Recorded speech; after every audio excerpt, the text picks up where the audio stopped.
Undercover CEO goes to his own bakery. He freezes when he sees an employee crying in the back.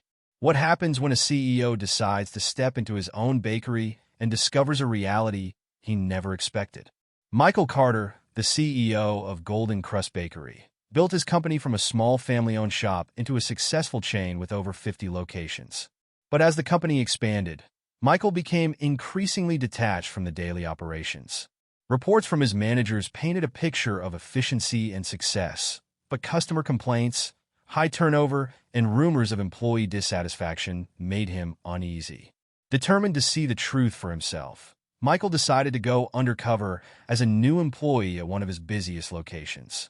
Disguised with dyed hair, glasses, and a trimmed beard, he looked nothing like the polished executive seen in business magazines. His corporate team placed him in a downtown location where most employees wouldn't recognize him. On his first day, wearing a simple bakery uniform, he was introduced to Emma, a young but experienced employee assigned to train him. Emma welcomed him with a tired smile and showed him the ropes. Despite her friendly demeanor, Michael could see the exhaustion in her eyes. As the morning rush began, the bakery turned chaotic. Customers lined up out the door, employees scrambled to keep up, and the store manager, Sarah, barked orders without stepping in to help. Michael noticed how Emma took on multiple roles, taking orders, assisting new hires, and running food to tables. When he suggested she take a short break, she shook her head. "If I stop, everything falls apart," she said. By lunchtime, Michael was overwhelmed. He expected hard work, but the toxic atmosphere surprised him. Employees were afraid of making mistakes, and Sarah managed the team with strict discipline rather than support. He saw her scolding a young employee, Lily, for being too slow, her words sharp and unkind.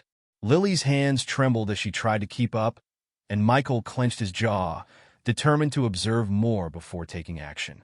Later that day, while carrying trays to the back, Michael heard muffled sobs.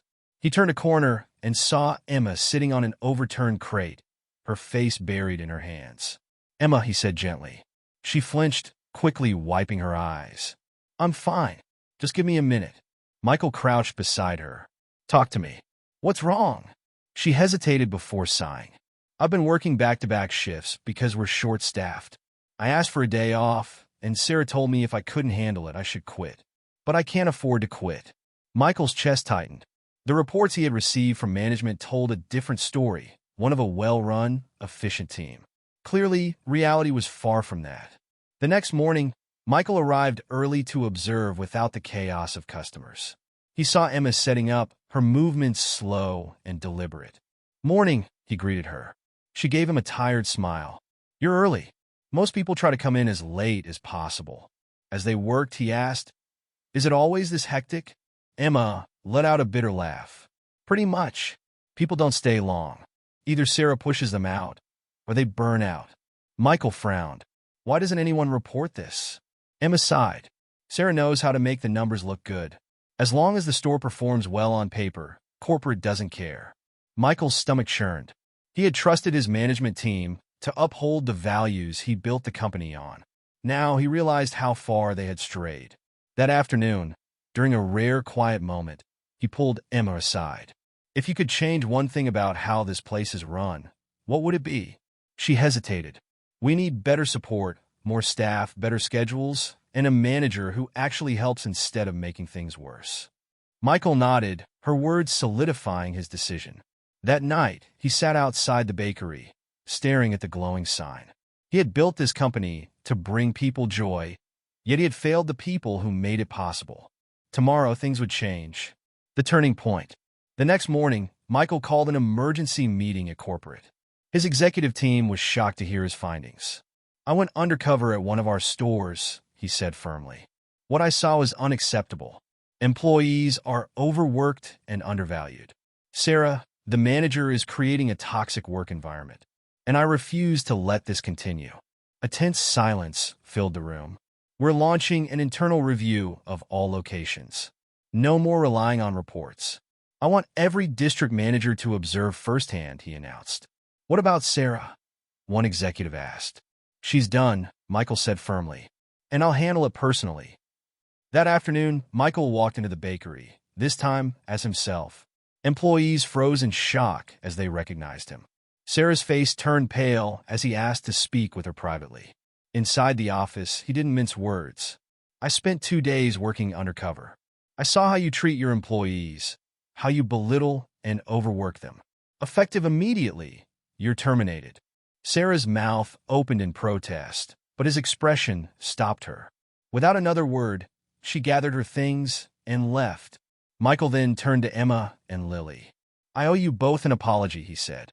"We've let you down, but that changes today." Sarah was gone, and a new, supportive manager would take over. "Emma, starting next week, you'll be promoted to assistant manager with a raise. You've been holding this place together, and it's time you get the recognition you deserve." Emma's eyes widened. "Are you serious?" https://studio.youtube.com/channel/uco7e16cable/copyright. "Very serious." He smiled. "And Lily, we'll make sure you get the training and support you need." Tears welled in Lily's eyes. "Thank you." A new beginning. 2 weeks later, Michael visited the bakery again. The atmosphere had completely changed. Employees worked with energy and smiles. The new manager, Lisa, was actively helping the team. Emma, now wearing her assistant manager badge, guided Lily through a complex order with patience. Michael felt pride swell in his chest. "How's the new team dynamic?" he asked Emma. "It's like night and day," she replied. "Lisa listens to us, jumps in when we need help, and we've hired new staff. It finally feels like a good place to work." A customer walked up, handing Emma a box of pastries. "I just wanted to say thank you. The service and atmosphere here have improved so much." Emma blushed. "That means a lot." As Michael left, Emma handed him a card signed by the entire team. "You didn't have to step in, but you did, and it made a world of difference." Holding the card, Michael knew one thing. This wasn't just about running a business. It was about the people. And this time, he would make sure they were never overlooked again. Lessons learned from the story. 1. A leader must understand their employees. A business doesn't thrive solely on numbers in a report. It depends on the people who work tirelessly to create real value. If a CEO becomes disconnected from their employees, they risk losing their trust and loyalty. 2. Company culture is more important than profits. A company might meet revenue targets, but if the work environment is toxic, it will eventually collapse.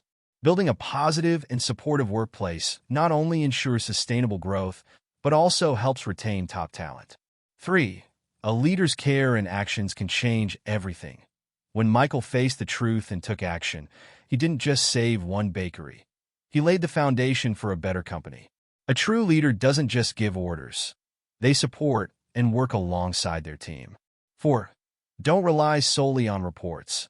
Reports can hide many real problems. A great leader needs to observe firsthand, listen, and understand the workplace environment to make informed decisions. 5. A good work environment leads to better customer service. When employees feel supported, they work with a positive attitude, which results in better service for customers. A business that wants to succeed must prioritize both its employees and customers. This story proves that a true leader doesn't just focus on profits. They care about people. By listening and taking action, we can transform lives and create a workplace where everyone is respected and given opportunities to grow. If you love inspiring stories about kindness, leadership, and valuable life lessons, make sure to subscribe to Toch Story today. Don't forget to turn on notifications so you never miss our latest videos. Thank you for watching, and we'll see you in the next meaningful story.